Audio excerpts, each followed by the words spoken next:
어쩔 수 없는 정통 경제방송 박근영의 데일리 힌트 시간입니다. 오늘은 11월 12일 화요일 방송입니다. 자, 속절없이 무너지는 시장을 쳐다보면서 정말 좀 자괴감도 많이 느꼈고요.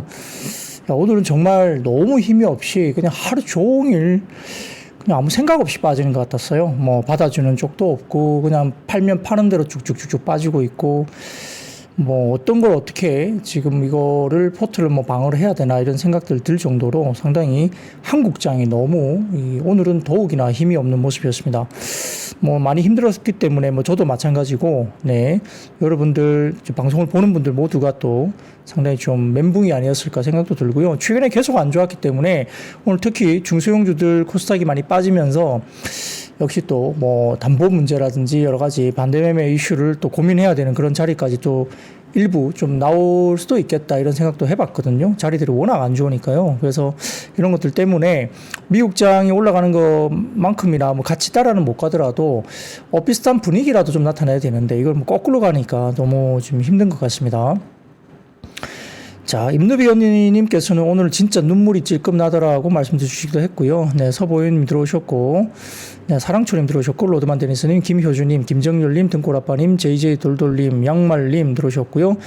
흑형과 금발님도 들어오셨고, 타시기님, H님 안녕하세요. 네, 탈감님 들어오셨고, 왈왈님 들어오셨습니다. 리시아님도 들어오셨고, 너무 힘드신가 봐요. 그냥 점점 이렇게 댓글창에 그렇게만 올리시기도 했고, 너를 생각해님 들어오셨고, 오미아님 네 들어오셨고, 안지연님, 네, 티파니님, 나이롱 투자님도 들어오셨고요. 네, 오제이팀 들어오셨고, 나와 함께님도 들어오셨습니다. 산으로 간다 가비오님도 들어오셨고, JVYDEE님도 뭐 들어오셨는데 메시지를 올리셨다가 취소를 하시기도 했네요. 뭐 어떤 이야기를 쓰셨는지 모르겠습니다. 네.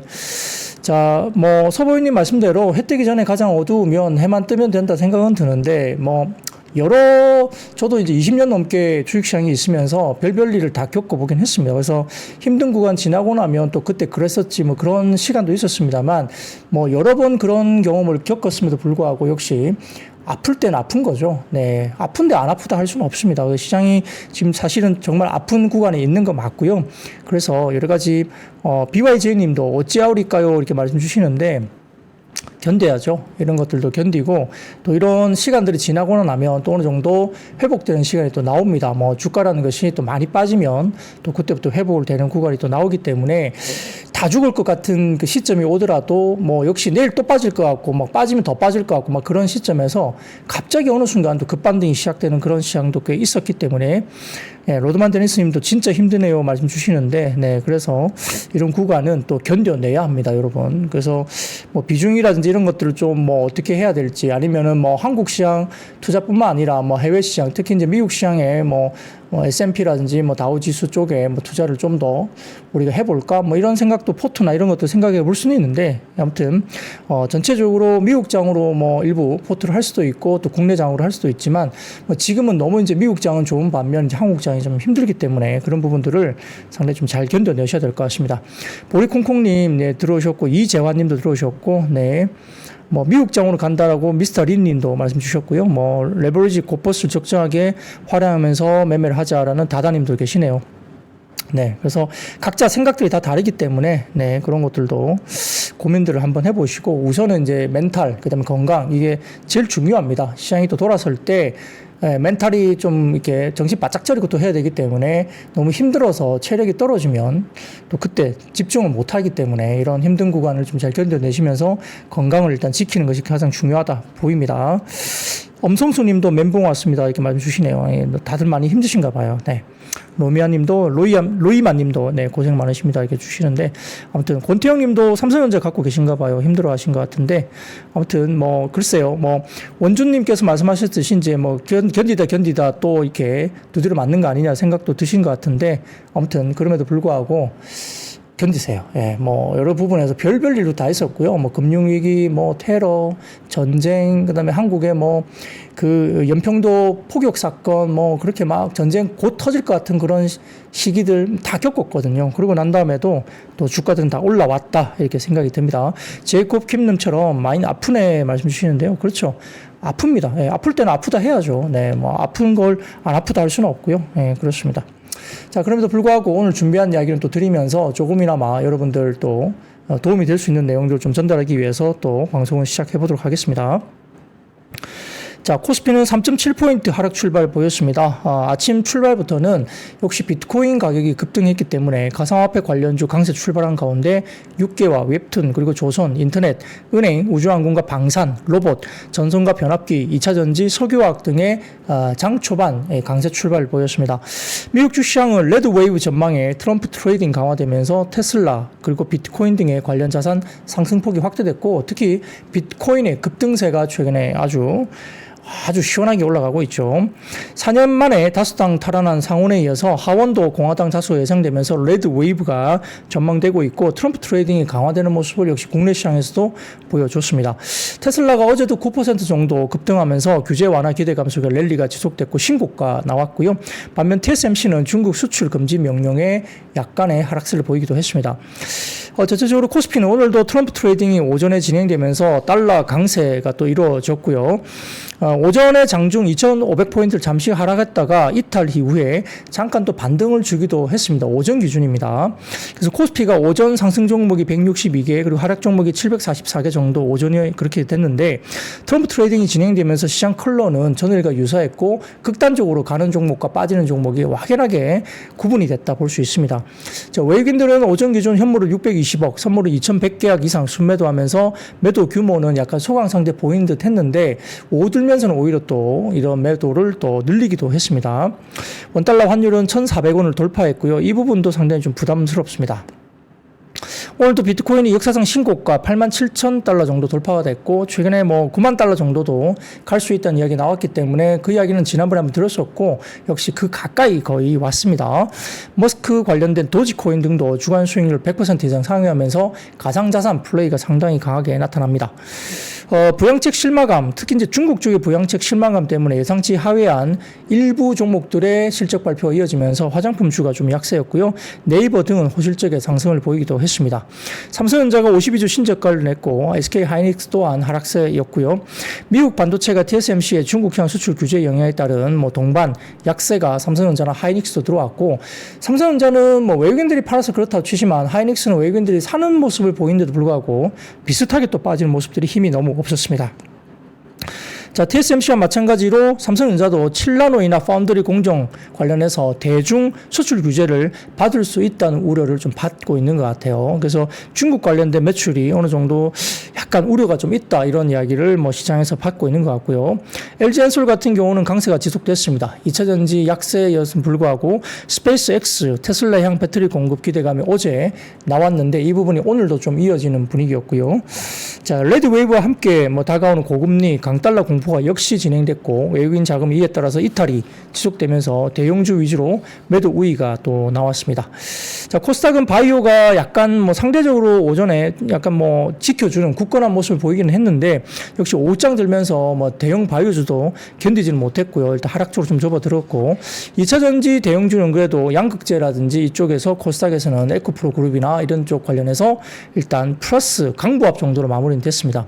가상화폐 테마 상승도 역시 나왔다 볼 수 있는데, 다만 오늘 오후장 들면서 시장이 낙폭이 좀 커지다 보니까 전일과 마찬가지로 뚜렷한 수급이 뭐 부재했죠. 그런데 금리 압박을 받으면서 오전 기준 52주 신저가 종목이 363개가 오전 기준, 오늘 오전 기준 52주 신저가가 363개 정도가 나왔습니다. 자, 알테오젠 필두로 바이오주는 사실 좀 굳건하게 보이기도 했지만 오후장에는 좀 빠지는 모습을 보이기도 했고요. 크게는 안 빠졌습니다. 그럼에도 불구하고 고금리 강달러 환경에 비트코인 강세가 수급 유입을 또 저지했고, 비트코인 관련주로 또 수급이 많이 상당히 좀 몰리기도 했죠. 우리기술투자가 신고가 경신했고요. 비만 치료제인 펩트론이 신고가 나오면서 신계약 체결 기대감이 있었고, 재건 관련된 일부 테마도 상승을 보였습니다. 자, 한국과 대만, 베트남 등의 대미무역 흑자 국가들이 트럼프 무역 정책에 피해를 입을 수 있다는 외부 외사의 의견이 또 나오면서 외국인 수급이 또 빠져나온 모습을 오늘도 보였고요. 코스피는 반도체 대형주뿐만 아니라 업종 전반적으로 약세를 보이면서 지수 하락 견인했고 2,500포인트를 지켜내지 못했습니다. 지난 며칠간 트럼프 트레이드가 끈질기게 이어지면서 업종별 등락과 미국의 자산이 쏠림 현상이 나타났고 또 해외 쪽으로 투자를 하는 자금들이 또 많이 나가기도 했고요. 등락 영향과 파괴력은 점점점 약해지고 있는 모습입니다. 특히 이제 트럼프 트레이드 관련주가 오늘도 괜찮은 모습이었지만 상대적으로 괜찮은 모습이었지만 종목별로 보면 음봉이 깊게 나오거나 그 다음에 상승 종목이 상당히 줄고 몇 종목만 올라가고 나머지는 또 마이너스권으로 접어드는 트럼프 트레이드 관련주들도 오늘도 빠지기 시작했다. 최근에 주가들이 꽤 올라왔기 때문에 트럼프 트레이드 관련된 종목이나 섹터들이 약간 지금 좀 피로가 좀 쌓였다고 볼 수 있겠고 차익 실현이 무조건 나올 수도 있다는 거죠. 그래서 업종별 관련해서도 약간 트럼프 트레이드에 관련된 파괴력이 점점 또 약화되는 모습도 약간 경계를 이제는 하셔야 됩니다. 무조건 트럼프 트레이드가 무조건 좋다라고 좀 이제 갑자기 달려들기에는 조금 오늘 오후장 분위기가 조금 이상했어요. 그것들 한번 보시면 좋을 것 같고요. 업종별로는 철강, 금속과 건설업, 운수 창고가 일부 강세였고 반면 의료정밀과 의약품, 전기가스는 약세였습니다. 전체적으로 뭐 말씀드렸던 뭐 러시아 우크라이나 전쟁 종전 기대감이라든지 뭐 재건 기대감 일부 있긴 한데 또 가상자산 테마 관련주도 뭐 좋긴 하지만 이게 전방위적으로 다 올라가는 건 아니라는 거죠. 일부 종목으로 국한되고 나머지는 또 빠지는 모습이 보였기 때문에 조금 조심은 하자. 일단 그런 쪽으로 말씀 좀 드리겠습니다. 자, 코스닥도 뭐 업종 전반이 빠지면서 2.5% 정도 빠졌고요. 코스피도 2% 가까운 사실 급락세로 보이면 되겠죠. 최근에 빠진 거에 비해서 또 빠졌으니까 급락세 정도로 볼 수도 있겠습니다. 쉽지 않습니다, 분위기가. 자, 그래서 오늘 이야기를 좀 드릴 건데, 자, 시장의 위치를 한번 보겠습니다. 현재 시장의 위치가 어떨까? 첫 번째 사진 띄워주세요. 오늘 장중에 엄브레라 리서치 쪽에서 이제 이야기를 드렸는데 저도 이게 동의를 하는데요. 이게 뭐냐면 이제 지금 코스피 기준인데 iShares MSCI 한국의 ETF 기준인데 보시면은 자, 원화 기준 코스피는 2,500을 깨고 한 2,480 정도 언저리 와 있는데 달러 환산으로 코스피를 이야기를 하면 이미 지난 8월 저점도 깨고 있는 모습입니다. 그렇기 때문에 실질적으로는 달러 환산 코스피는 2,400포인트로 깨고 내려간 상태로 볼 수 있습니다. 그러니까 외국인 입장에서 보는 거예요. 그러니까 원화 기준으로는 한 2,480 정도이지만 달러 기준으로 변화를 하면 이게 지난 8월 저점을 깼기 때문에 코스피 2,400을 이미 깨고 내려간 지수까지 외국인 입장에서는 보인다라는 거죠. 뭐 그런 것들 좀 이제 우리가 평가를 해야 될 것 같고요. 자, 이게 뭐 하염없이 더 빠질 건가 아니면 이 정도 빠져서 반등이 나올 수 있는 건가 이 뷰에 따라 달라질 수 있어요. 그러니까 이 뷰도 조금 어떤 쪽으로 갈지 저도 예단할 수 없지만 뭐 개인적으로는 이 정도 빠졌으면 이제는 좀 기술적 반등이 일단 먼저 한번 나와줘야 되지 않느냐 정도는 개인적으로 바라봅니다. 그래서 지수로 봤을 때는 일단은 뭐 외국인 입장에서는 2,400을 깨고 내려갔기 때문에 달러 환산 기준을 보면 이제는 좀 저점 매수를 사실 뭐 외국인들이 좀 해도 된다 정도의 뭐 생각은 그런데 실질적으로 지금 어떻게 될지는 아직은 잘 모르겠습니다. 위치를 한번 본 거고요. 자, 그 다음입니다. 국내 수급 동향인데요. 다음 표 보이시면 미래에셋증권의 자료입니다. 왼쪽 보시면은 검은색 실선을 보시면은 이게 외국인들이 국내 수급이 1월부터 26조 7천억 정도를 샀는데요. 지금 9조 1천억대까지 빠졌습니다. 그리고 개인들이 약간 회색 실선을 보면은 최근에 팔았다가 7월 달에 팔았던 쪽이 어느 정도 바닥을 찍고 이제 한 10월 정도부터는 개인들이 순매수로 전환하고 있고요. 기관들은 아직까지는 뭐 팔고 있는 모습이죠. 한 10조 원 정도 기관들은 연간으로 봤을 때는 팔고 있습니다. 기관이 아무런 역할을 하지 못하고 있습니다. 지금 시장에서 이렇게 시장이 굉장히 좀 힘든 구간인데 기관의 역할을 아주 못하고 있죠. 뭐 사실은 부재하다 볼 수 있습니다. 그렇기 때문에 시장이 상당히 약한 것 같고 오른쪽 보시면은 회색, 노란색으로 보이는 이 부분들이 결국은 노란색이 반도체입니다. 반도체가 약 17조 2천억 정도까지 반도체를 샀었는데요. 지금 2조 2천억까지 마이너스 순매도로 들어갔으니까 연간대로 보면 거의 한 20조 원 가까이 반도체를 팔고 있고요. 검은색 실선 보시면 반도체를 제외하면 11조 3천억 정도를 일단 사고는 있습니다. 그래서 밀셋증권에서 이야기를 하는 것은 자, 올해 외국인들이 1조 원 이상 지금 순매수한 업종을 좀 보자는 건데 그 가운데 1조 원 이상 산 게 일단은 자동차입니다. 자동차가 3조 4,334억 원을 올해 1월부터 이제 순매수한 건데요. 근데 자동차 업종의 분위기는 마이너스 3.5%로 오르지 못했습니다. 그러니까 자동차는 외국인들이 가장 많이 순매수했는데 마이너스 3.5% 연간 수익률이 마이너스예요. 못 올랐어요. 근데 기계 같은 경우는 두 번째로 3조 1,590억을 샀는데 33%나 기계가 급등했습니다. 자, 그리고 세 번째 상사 자본제도 2조 9,400억을 샀는데 20% 급등했고요. 건강관리도 1조 9,730억을 샀는데 13% 급등. 조선이 1조 7,290억을 샀는데 48% 급등. 은행이 1조 1,980억을 샀는데 34% 급등. 보험이 1조 1,350억을 샀는데 32% 급등입니다. 그러니까 외국인들이 꽤 산 섹터들은 자동차를 제외하고 나면 꽤 높은 수익률을 국장에서도 올리고 있다는 이야기죠. 뭐 이런 것들이 결국 지금 반도체가 상당히 좀 많이 힘겹게 가고 있는 모습인데 그 외에 다른 섹터, 외국인들이 많이 샀던 뭐 섹터 가운데서는 상당히 지금 말씀드렸던 기계, 상사자본제, 건강관리, 조선, 은행, 보험 이쪽은 수익률이 상당히 그래도 좋은 편에 있다. 올해 1월부터 나온 수익률 기준입니다. 그래서 이렇게 이야기하고 있습니다. 뭐 거꾸로 볼 수도 있겠죠. 거꾸로 이렇게 많이 사서 많이 오른 것들을 또 팔 수도 있다라고 생각도 드는데 아무튼 현재까지는 그런 랠리가 되고 있습니다. 그래서 뭐 결국 국내 증시의 펀더멘탈 악화 이 부분들을 지금 우려하고 있는 것이 아니냐 이런 생각도 해볼 수 있겠고요. 자, 그리고 그 다음 표입니다. 그 다음 표 보여드리면 이게 BNK 투자증권의 자료인데요. 여기 보시면은 지금 위쪽에 약간 검은색 실선을 보시면 선진국 상대 강도이고요. 이게 95년 1월 달부터 봅니다.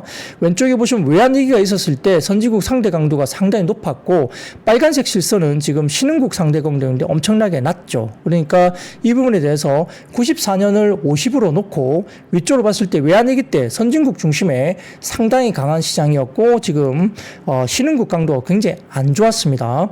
근데 그게 이제 어느 정도 좁혀지면서 2010년경 이때쯤부터 좀 좁혀지면서 왔다 갔다 하다가 2015년 뭐 전후로 해가지고 쭉 신흥국이 빠지고 있고 선진국이 또 올라가고 있죠. 이 디커플링이 과거에 지금 신흥시장과 선진시장의 상대 강도가 거의 IMF 당시 수준까지 지금 벌어져 있다는 거죠. 그래서 미국 시장은 상당히 지금 신고가 랠리가 가고 있고 신흥국 뭐 아시아 쪽은 역시나 지금 IMF 당시 수준까지 디커플링이 엄청나게 격차가 벌어지고 있다는 겁니다.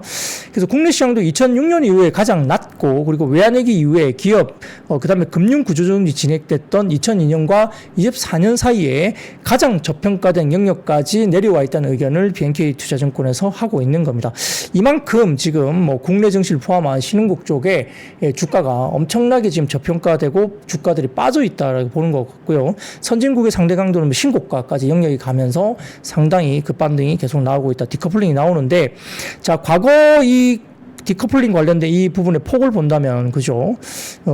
1997년 뭐 이럴 때 뭐 외환위기 오고 이럴 때 분위기하고 비슷해 본다면 조금 이제는 이 디커플링이 이걸 좀 좁힐 수 있는 구간까지 벌어졌나 좀 고민이 되는 그런 자리이기도 합니다. 그래서 내년도에 유동성은 또 어디로 흘러갈 것인지 이를 보면 선진국을 좀 줄이고 또 신흥국을 살 수 있는 뭐 그런 글쎄요 포지션이 올까 이런 생각을 해봅니다. 근데 이건 뭐 거의 제가 긍정 편향적인 뭐 생각일 수도 있습니다. 근데 아무튼 지금의 이런 디커플링에 벌어져 있는 갭이 그때 당시에 외환위기 정도 수준까지 지금은 신흥국과 선진시장이 벌어져 있기 때문에 이러한 갭 수준을 좀 메울 수 있는 어떤 매매가 유동성이 또 올 수도 있다는 거 이것도 우리가 내년을 바라보면서 조금 기대를 좀 해보자.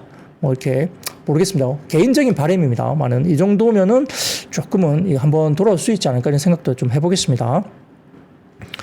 자, 그렇게 이야기를 하고요. 뭐 다다님 말씀처럼 뭐 뇌피셜은 필요 없고 뭐 글쎄요. 팩트만 보고 각자 판단해야 된다. 뭐 그 말씀도 현실적으로 냉정하게 맞는 것 같습니다. 네, 그것도 우리 충분히 판단해야 되겠죠. 그러니까 어닝에 대한 부분, 그다음에 관세에 대한 우려 여러 가지 부분들이 있기 때문에 역시 미국 시장이 좋고 한국 시장이 힘든 것도 뭐 일견 또 이유가 있을 수 있다 볼 수도 있겠습니다.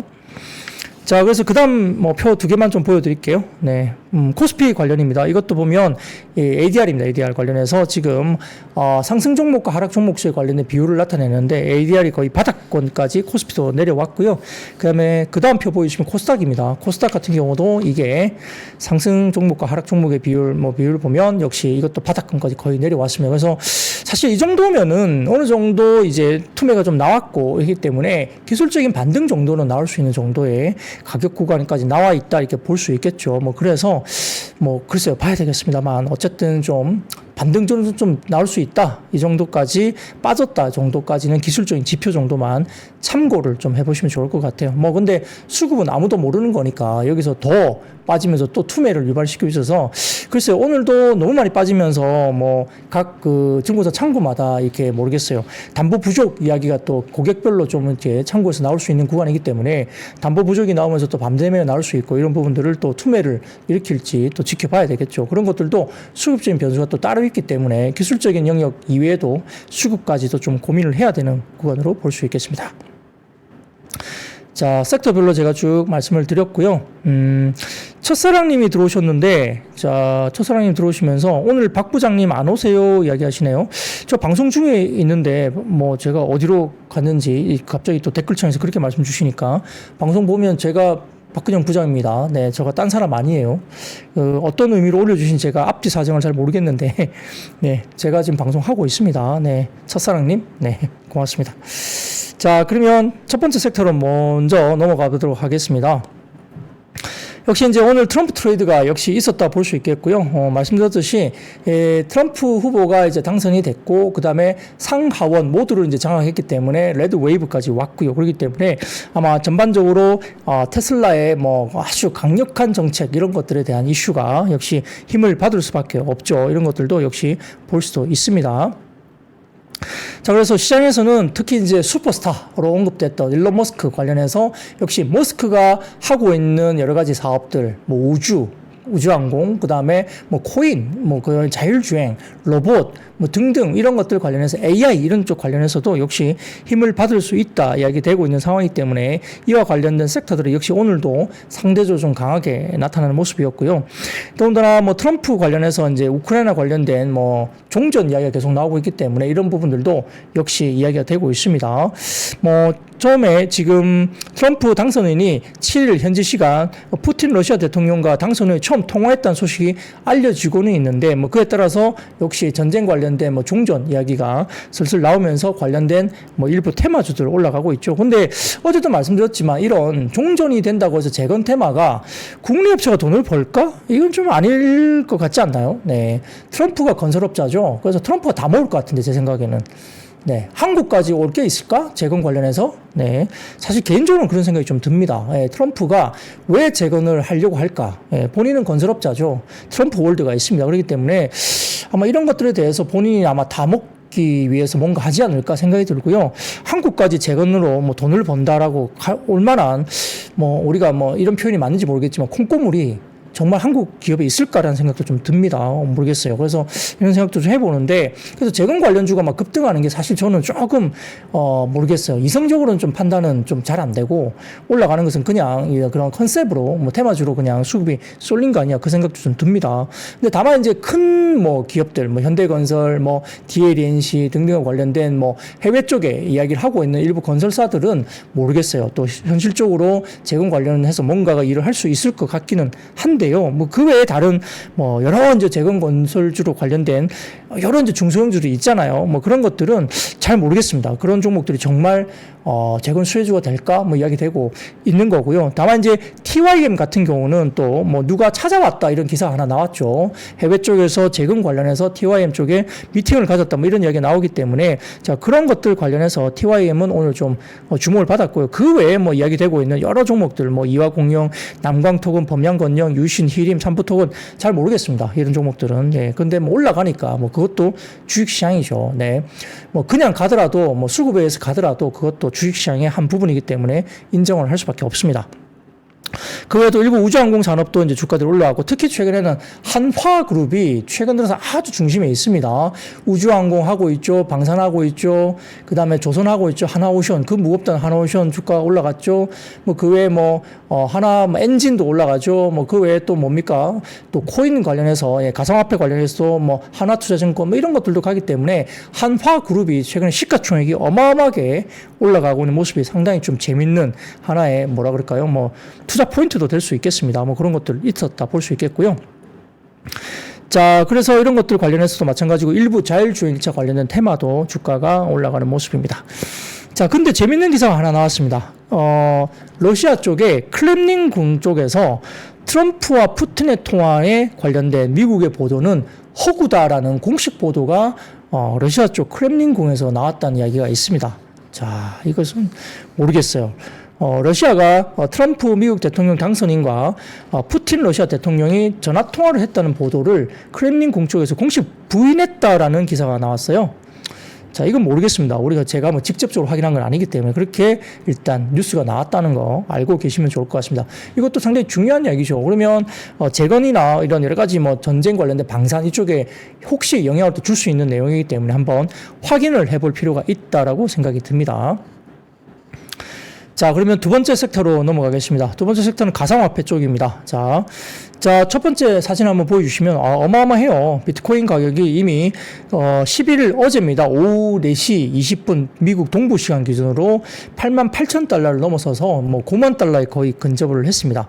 코인마켓캡에 따르면 오늘 오전 10시경에 비트코인 가격은 89,000달러 부근에서 거래 중에 있었고요. 빗썸과 업비트에서 1억 2,600만 원대 거래 중에 있기 때문에 결국은 9만 달러 근처까지 거의 왔다고 볼 수 있습니다. 그래서 가상화폐 관련된 비트코인 관련주나 두나무 관련주가 오늘도 상당히 주가들이 올라왔다 볼 수도 있겠죠. 자, 그런 것들도 지켜볼 필요가 있는 거고요.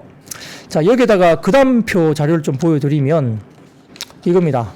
how high, 비트코인이 얼마나 올해에 올라갈 것인가에 대한 추정치인데요.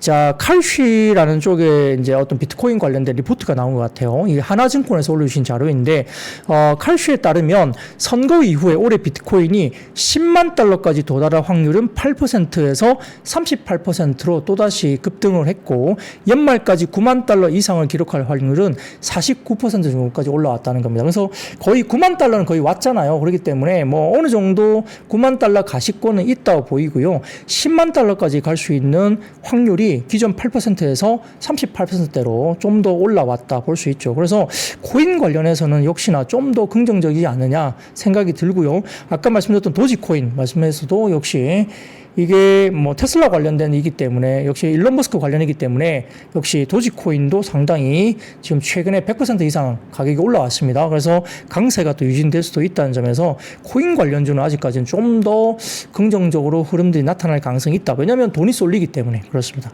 그래서 그런 것들도 반감기가 또 오래 있었죠. 그렇기 때문에 이런 부분들도 코인 관련된 수급은 약간 집중이 될 수 있다 생각도 듭니다. 그래서 그런 것들 생각해 주시면 좋을 것 같고요. 자, 그 다음 헤드라인 보여드리겠습니다. 월스트리트 저널 헤드라인인데요.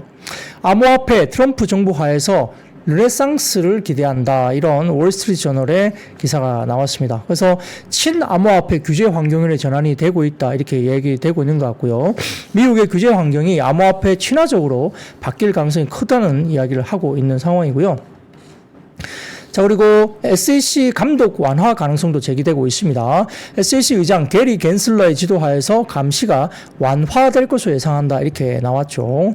그래서 이런 것들도 좀 보이는 것 같고, 남은 과제에 대해서는 최근에 암호화폐 산업은 자산 변동성 문제로 전통적인 은행 서비스 접근에 어려움을 겪고 있고, 또한 스테이블 코인의 준비금 보유 요구와 관련 규제 문제도 여전히 해결되지 않은 상태이긴 한데, 암호화폐 부분은 보다 지지적인 규제 환경을 기대하고 있지만 여전히 아직은 은행과 자산 보관 서비스와 같은 실질적인 과제가 좀 존재는 하고 있다라고 평가를 했습니다. 다만 월스트리트저널에서는 일단은 이 트럼프 당선인 하에서 일단 르네상스가 예상된다라고 보고는 있고요. 거의 9만 달러 정도까지 왔기 때문에 한 10% 올라가면 10만 달러까지 오는 것 같습니다. 그래서 이런 부분들도 역시나 좀 더 수급이 좀 몰릴 수 있다. 뭐 갈 곳이 없으니까 또 코인으로 몰릴 수도 있겠죠. 뭐 그런 식의 생각도 볼 수 있겠고요. 뭐 적정 가격이란 게 있습니까? 코인이? 뭐 글쎄요. 잘 모르겠어요. 그냥 수급 몰리면 간다고 볼 수도 있습니다. 자, 그런 것들 보면 좋겠습니다.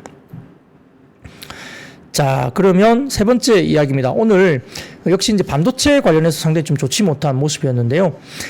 트럼프 대통령이 만약에 압승을 거두면서 역시나 이제 칩스법, 미국의 칩스법 관련해서 폐기 우려가 뭐 지속되는 모습이 보인다. 이런 이야기도 나오고 있고, 역시 이제 미국 우선주의로 볼 수 있는데, 이런 부분도 관련해서 일부 뭐 반도체 관련해서 수출에 타격이 좀 있을 수 있지 않느냐 우려가 역시 있는 것 같아요.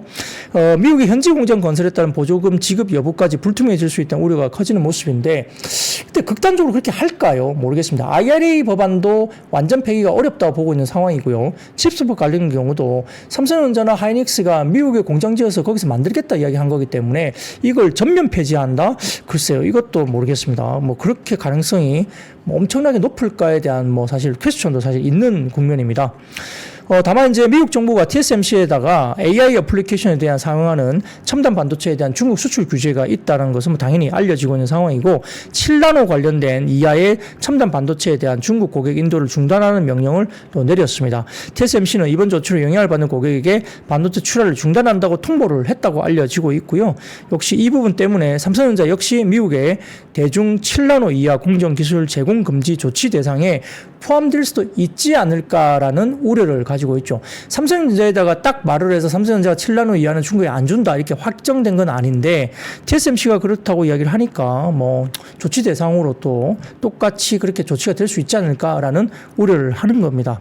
더군다나 어제 시장에서는 필라델피아 반도체 지수도 일단 빠졌다고 보이기 때문에 어제 영향도 미국 시장에서 어느 정도 영향도 있었다 볼 수 있겠고요.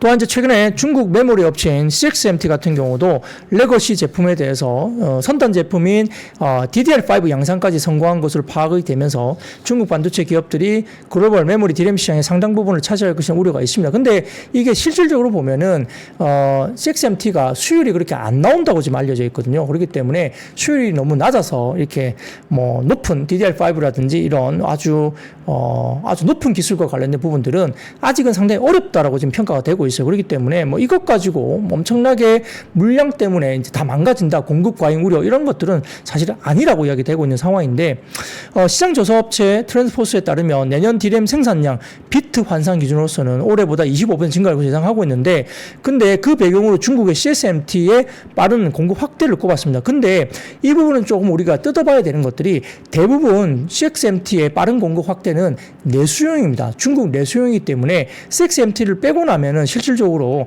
비트 환산 기준 올해보다 증가할 부분들은 내년에 21% 정도밖에 안 됩니다. 그렇기 때문에 평균적인 비트 환산 공급 기준보다 증가율보다 낮게 될 것으로 분석이 되고 있어서 이렇게 공급 과잉 이슈는 사실은 조금은 잘못 분석이 된 걸로 보입니다. 자, 그래서 이것 가지고 뭐 공급 과잉 이슈로 주가를 뺀다? 이건 좀 아니라는 이야기를 꼭 드리고 싶고요.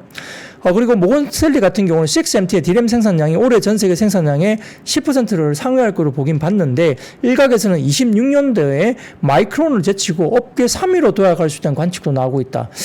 정말 그럴지는 가봐야 알 거겠습니다. 아직까지는 수율 문제가 여전히 이야기되고 있어서 여러 가지 모르겠어요. 뭐 중국 정부에서 지원을 해준 건 맞는데 수율이 안 나오니까 공급이 그만큼 생각보다 엄청나게 뭐 시장에 쏟아붓는다 보기에는 좀 어렵다는 이야기는 아직까지는 정설입니다. 그렇기 때문에 이렇게 뭐 리포트가 나온다고 해서 이것 가지고 공급량이 중국 때문에 엄청나게 쏟아지면서 가격이 급락하고 뭐 공급 과잉이고 수요는 없고 뭐 이렇게 스토리를 짜는 것은 과하다 이렇게 개인적으로 보고 있는데 아무튼 뭐 이런 센티가 너무 약하다 보니까 이런저런 이야기들 때문에 상당히 좀 반도체가 어렵게 가고 있는 모습입니다.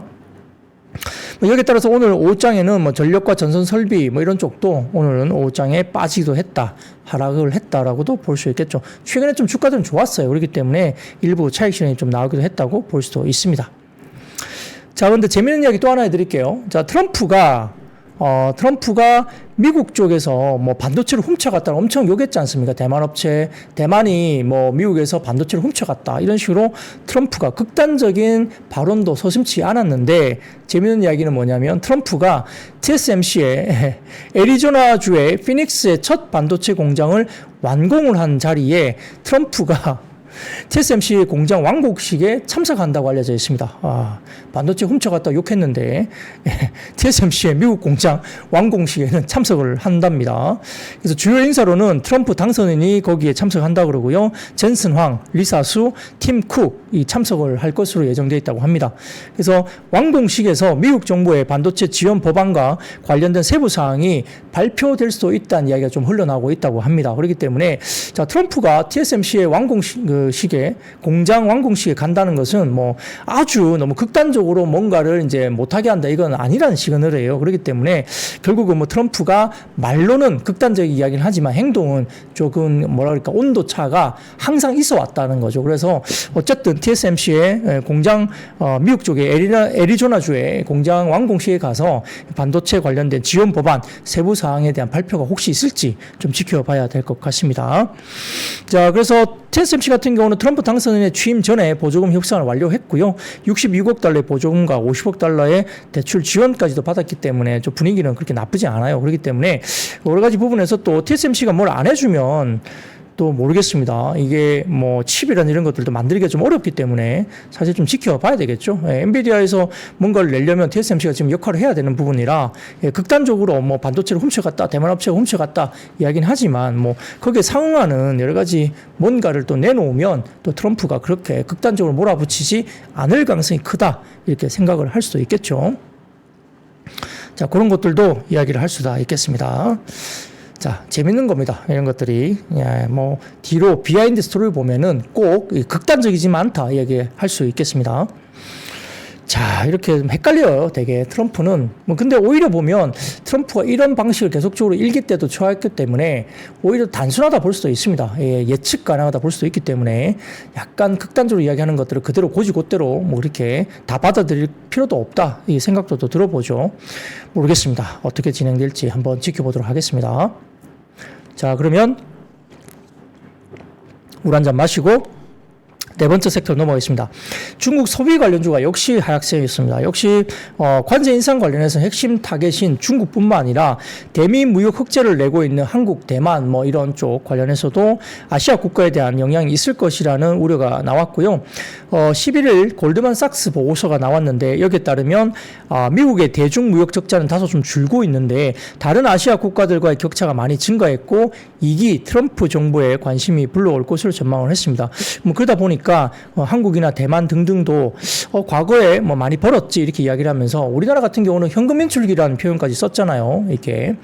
그래서 사실은 뭐 트럼프 관련된 일부 관세 등을 포함한 약간의 뭐 글쎄요 트럼프 정책 관련해서 좀 대비를 해야 된다 이야기들이 많이 나옵니다만 아무튼 지금 1기 이후에 2기 행정부가 들어서면서 약간의 영향이 결국 한국과 대만 등도 있을 수 있다 이런 이야기를 골드만삭스 보고서가 일단 나온 걸로 보입니다. 화장품 같은 경우는 처치 이제 국내에서 미국으로 제품을 수출하면 한미 무역협정 FTA에 따라서 무관세 혜택을 받을 수 있는데 트럼프 대통령의 공약대로 수입품에 10%의 보편 관세가 부과된다면 또 가격 경쟁력에서 밀릴 수 있다는 우려가 제기되고 있습니다. 이렇게 나오는데 글쎄요 가격 경쟁력에서 10% 관세 때문에 가격 경쟁에서 밀릴까요? 한국 관련된 이 제품들이 꼭 싸서 상당히 좀 가격이 너무 싸기 때문에 많이 팔렸을까 생각을 좀 해봐야 됩니다. 퀄리티 부분에서 질적 부분에서 미국 시장에서 분명히 통했다고 볼 수 있기 때문에 보편 관세 10% 때문에 가격 경쟁력 때문에 안 팔린다. 이거는 조금 너무 비약이라고 생각이 들어요. 그래서 이건 좀 분석이 그렇지 않다라고 좀 말씀드리고 싶고요. 자, 아무튼 뭐 그 부분보다는 뭐 중국의 경기 부양책 실망감이 오히려 중국 관련된 소비 관련주가 역시 조금은 영향을 받았다 볼 수 있겠고 그 외에 이제 일부 종목들 뭐 클리오라든지 일부 종목들이 3분기 실적에 일부 화장품주가 일단은 어닝을 좀 미스한 종목이 한 두세 개 정도 나왔습니다. 뭐 그런 것들이 영향을 미치면서 역시 좀 주가들이 분위기가 상당히 안 좋았다 볼 수 있는 상황이고요. 그래서 화장품주뿐만 아니라 지금 국내 상장 중국 기업들이라든지 그다음에 엔터주, 그다음에 음원 음반, 면세점, 뭐 카지노 등과 관련된 여타 중국 소비 관련주도 오늘 같이 좋지 못했다 볼 수 있습니다. 자, 그런데 그 다울투자증권에서 화장품 관련된 쪽에 대해서 코멘트를 냈는데요. 자, 국내 ODM 업종 4개사 컨센서스 대비 일부 부합을 한 종목도 있었고 약간의 하이는 종목 한 분도 있었는데 그럼에도 불구하고 국내 ODM 관련된 종목에 대해서는 상당히 긍정적으로 선호하는 의견을 유지한다라는 리포트를 냈습니다. 그러니까 다울투자증권에서는 일반적인 브랜드도 물론 좋은 종목도 있겠지만은 지금 ODM사 그러니까 뭐 코스맥스, 한국콜마 등을 포함한 ODM사에 대해서 상당히 긍정적인 선호를 그대로 유지를 하겠다라고 언급을 했습니다. 자, 선크림 수출 지속 전망인데 미국 쪽에서 피부암 위험에 대한 인지도가 굉장히 높아지고 있다고 합니다. 자, 첫 번째 사진 하나 보여드리겠습니다. 다루처증권의 자료 띄워주신 자료인데요. 미국의 하원 의원들의 자외선 차단제 성분 관련된 요청서가 올라오 있죠. 그래서 여러 가지 부분에서 장벽, 그러니까 미국인들의 여러 가지 부분에 대한 뭐 피부 관련해서 자외선 차단제 성분 관련해서 이렇게 피부암 관련된 부분들 성분 강화를 요구하는 이런 관련된 요청서가 지금 들어오고 있다는 거죠. 미국 하원에서 이제 정책적으로 지금 피부암 관련된 뭔가 이슈가 지금 불거지고 있고, 여기에 따라서 화장품 관련해서 자외선 차단제 관련된 성분 관련 요청서가 이제 공식적으로 계속적으로 나왔다, 이게 볼 수 있겠고요. 거기에 따라서 피부암 위험에 대한 인지도가 높아지고 있는 겁니다. 또한 FDA 허가 차단제 성분 수 증가라든지 허가 요건을 동물 실험에서 비동물 실험으로 대체 요청하면서 시장 확대를 계속적으로 하고 있다는 것입니다. 자, 그 다음 자료 하나 보여드리겠습니다. 그 다음 자료 하나 보여드리면 미국 쪽의 피부암 발병 환자 추인데요. 여기 보시면 상당히 높게 올라가고 있습니다. 1980년도, 90년도 초반에는 한 15% 정도 수준인데 피부암 발병 환자 추이가 쭉쭉쭉 늘면서 20%까지 올라왔죠. 그래서 상당히 지금은 많이 올라오고 있다, 이게 보입니다. 그래서 모르겠어요. 피부암 관련된 이야기가 계속 들어들면서 미국 시장에서 결국 선크림 바르는 사람들이 그렇게 많이 없었다고 알려져 있는데, 최근 들어서 선블록 관련된 수출 지표가 상당히 좋아지는 부분들은 미국 사람들도 이제 피부암 관련된 고민이 본격화되고 있다는 점에서 선케어 쪽에 흐름들이 좋아지고 있다는 이야기를 하는 것 같습니다. 자, 그리고 한국의 화장품이 미국, 유럽, 동남아 수출이 견조한 성장세를 그대로 유지는 하고 있고요. 10월에 대중국 수출은 호조세를 보다, 그러니까 대중국은 역성장이 상당히 줄어들면서 다시 좀 고개를 들고 있다는 거죠. 역성장 폭이 상당히 많이 줄었습니다. 그래서 중국도 다시 한번 고개를 좀 드는 모습을 보이고 있고, 그리고 미국은 조금 10월에 대중국 관련된 부분보다는 미국은 좀 기대치보다 약간 부진했던 적이 분명히 있는데요. 이건 월별 이슈가 좀 있는 것 같아요. 여러 가지 뭐 항만 이슈라든지, 그 다음에 미리 좀 많이 블랙 프라이데이 기점으로 해가지고 많이 미리 좀 실어내서 물건을 많이 이제 밀었다, 이런 이야기가 나옵니다. 그래서 미리 이 3분기나 뭐 어떤 그 다음에 10월 달 정도에는 조금은 이런 것들이 좀 주춤할 수 있다 이야기 나온 거고, 11월, 12월에 다시 그런 재고가 소진되면서 다시 재고 확충과 관련된 물건들 밀어내기가 또 나올 수 있다는 이야기가 나오고 있기 때문에 잠깐 10월 달 정도에 약간의 미국 관련된 수출 지표가 살짝 좀 쉬었다는 부분들이, 이걸 가지고 지금 주가를 빼고 있는데, 뭐 그런 것에 대해서는 기본적으로 11월, 12월 지표를 봐야 된다 이야기 나오죠. 그래서 대미국 화장품 수출에 대한 데이터 확인이 좀 필요하다 이야기는 나옵니다.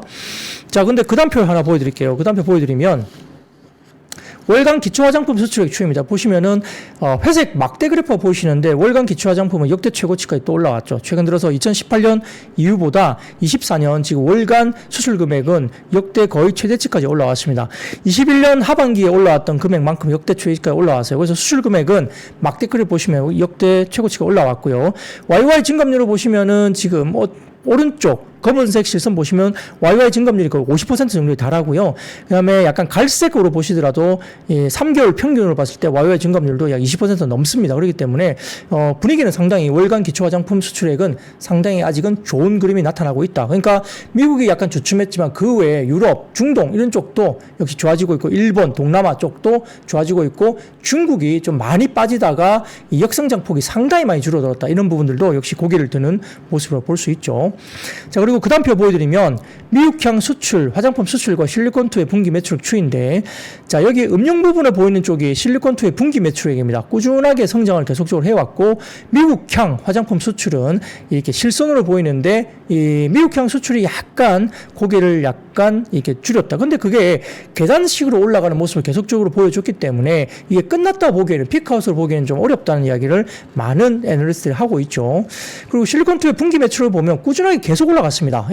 미국향 화장품 수출은 조금 올라가다가 살짝 고개를 떨구었지만, 전반적으로 분기 매출액은 계속 올라갔죠. 그러면은 미국뿐만 아니라 중국이라든지 유럽, 그다음에 동남아, 뭐 일본 등에 대한 부분들이 확산세로 접어들고 있다고 볼 수도 있겠죠. 그래서 미국향이 조금 아쉽지만 다른 쪽에 수출이 상당히 좀 좋다고 또 볼 수 있기 때문에, 일단은 14일 정도 예정되어 있는 실리콘2의 실적 발표, 이 변곡점이 물론 뭐 어닝에 미스를 해버리면 화장품이 더 빠질 수도 있겠습니다.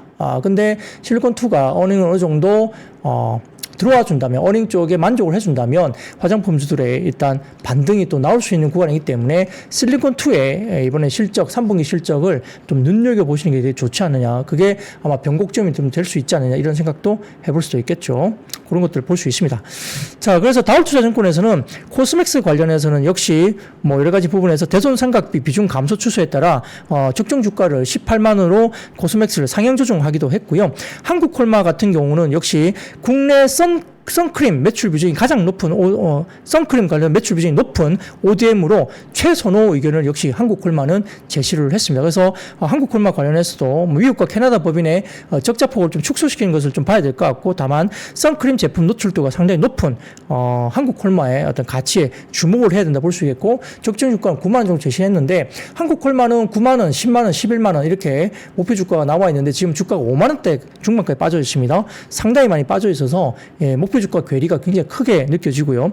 그 다음에 코스메카 코리아는 컨센서스 영업이익 대비 약 19% 정도 하회를 했는데 점산적으로 실적 눈높이가 뭐 상당히 좀 이렇게 낮아져 있지만 인그루드 랩 토토와 그 다음에 신규 고객 유치에 따른 실적 개선을 할 수 있다고 보면서 일부 긍정적인 언급을 했고요. 뭐 이런 부분들을 기점으로 해서 역시 코스맥스, 한국콜마 뭐 이런 쪽 관련해서 탑픽으로 보고 있는 것 같습니다.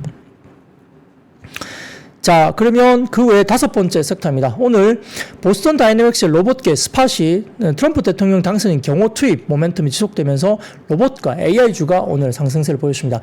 이 이슈는 어제도 제가 잠깐 말씀드렸는데요. 역시 트럼프 당선인의 자택이 자리 잡은 미국 플로리다주의 마로라고 리조트 주변을 순찰하는 로봇계가 포착이 됐다고 하는데, 로봇계의 몸체에는 미국의 비밀 경호국을 뜻하는 USSS 글자가 분명히 확인된 걸로 알려지는데, 이 부분은 결국은 구체적인 기술 사양에 대해서는 밝힐 수 없다고 보이기도 있지만 해당 로봇계가 보스턴 다이나믹스가 판매 중인 스팟으로 확인됐다 보이고요. 이 스팟은 이미 국내, 미국 내 여러 자치단체 경찰이 수색, 폭탄 제거 등 용도로 활용하고 있다는 걸 알려지면서 이런 부분 관련해서 클로봇, 그 다음에 시메스, 에브리봇, 대동기어, 엔젤 로보틱스, 대동 등의 일부 로봇 관련된 종목들이 올라왔다 볼 수 있겠습니다.